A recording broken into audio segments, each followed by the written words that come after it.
Hello and welcome. This is the Gshock GW-9500 and I'm going to show you how to change your daylight saving time mode or how to turn it on or off.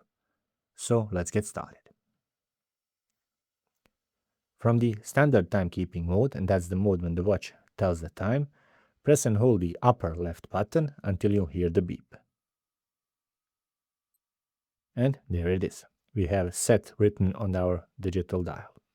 Now, once we are there, we are going to press the mode button once, and we are in the position of changing our daylight saving time mode. That is done by pressing the lower right button, and you can shuffle it between on or off. Let's say I want to turn it on. Now, once I have set it to on, simply what I'm going to do is press the adjust button once, twice, and we are back in the standard timekeeping mode with our daylight saving time mode turned on, or we have changed our daylight saving time settings. That would be all, and thank you very much for watching.